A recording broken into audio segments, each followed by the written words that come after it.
పేదవాడి పక్షాన నిలబడతా, ప్రజా గొంతుకై నినదిస్తా.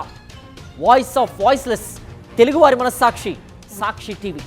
సాక్షి టీవీ ప్రసారాల కోసం మీ స్థానిక కేబుల్ ఆపరేటర్ను వెంటనే సంప్రదించండి. శ్రీకాళహస్తి జనసేన ఇన్ఛార్జ్ వినూత డ్రైవర్ శ్రీనివాసులు హత్య కేసు కూటమి నేతల్ని కుదిపేస్తోంది. తమ వ్యక్తిగత సమాచారాన్ని టీడీపీ ఎమ్మెల్యే బొజ్జల సుధీర్ రెడ్డికి చేరవేయడంతో వినూత, ఆమె భర్త చంద్రబాబు కలిసి డ్రైవర్ శ్రీనివాసులను అత్యంత కిరాతకంగా హత్య చేశారు. గత ఏడాది ఎన్నికల ముందు నుంచి బొజ్జల సుధీర్ రెడ్డి, కోట వినూత దంపతుల మధ్య నెలకొన్న ఆధిపత్య పోరికే శ్రీనివాసులు బలైనట్లుగా చర్చ నడుస్తోంది. పైగా తమిళనాడు మీడియాలో కూడా ఈ అంశంపైనే కథనాలు వస్తూ ఉండడం రాష్ట్రంలో సంచలనంగా మారింది. గత సార్వత్రిక ఎన్నికల్లో శ్రీకాళహస్తి అసెంబ్లీ నియోజకవర్గంలో కూటమి ఉమ్మడి అభ్యర్థిగా పోటీ చేసేందుకు ప్రస్తుత TDP MLA Bojjala Sudheer Reddy, BJP నేత కోలా ఆనంద్, జనసేన నుంచి కోట వినూత పోటీపడ్డారు.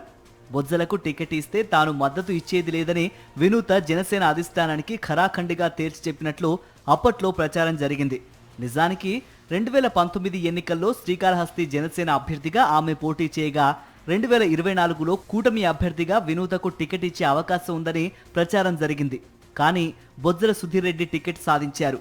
ఫలితంగా ఆ ఎన్నికల ప్రచారంలో కోట వినూత ఎక్కడా బొజ్జలకు ఓటేయమని అడగలేదు.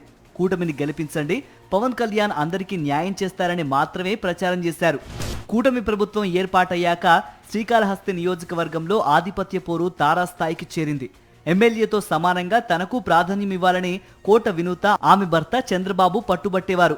ప్రతి కార్యక్రమానికి తమకు ఆహ్వానం రావాలని టెండర్లలో తమ భాగస్వామ్యం కోసం ఒత్తిడి చేసేవారు.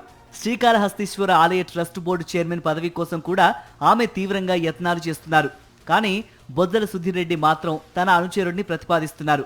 మరోవైపు శ్రీకాళహస్తీశ్వర ఆలయ పరిధిలోని పలు టెండర్లపైన వినూత కన్నేశారు.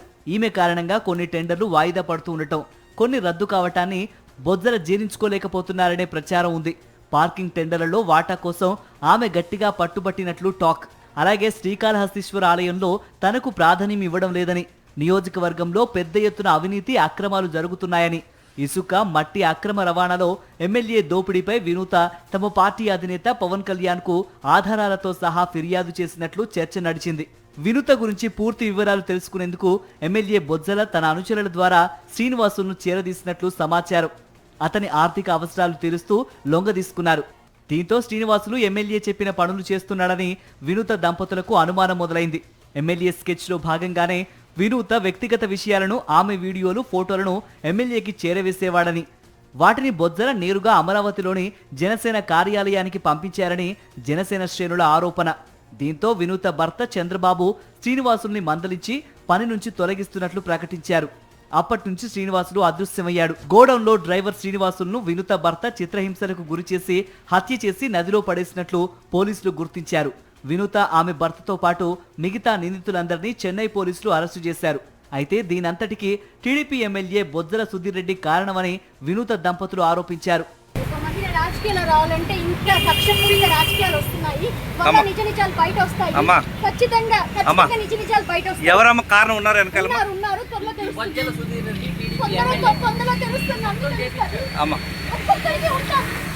ప్రస్తుతం కూటమి ప్రభుత్వం అధికారంలో ఉన్న జనసేన ఇన్ఛార్జిగా వ్యవహరిస్తున్న వినూత దంపతులకు మాత్రం ప్రభుత్వ కార్యాలయాల్లో ఏ పనులు జరగట్లేదు. దీనిపై ఒకవేళ వినూత దంపతులు గట్టిగా మాట్లాడితే బొజ్జల సుధీర్ రెడ్డి వద్ద ఉన్న వీడియోలు ఓ భయంగా మారాయి. ఇక శ్రీనివాసులు కూడా వినూత వీడియోలతో వ్యాపారం ప్రారంభించినట్లుగా తెలుస్తోంది. రాజకీయ జీవితంతో పాటు వ్యక్తిగత జీవితం సైతం అభాసుపాలు కావడానికి శ్రీనివాసులే కారణమని భావించిన వినూత దంపతులు చిత్రహింసలకు గురి చేసి హతమార్చినట్లుగా తెలుస్తోంది.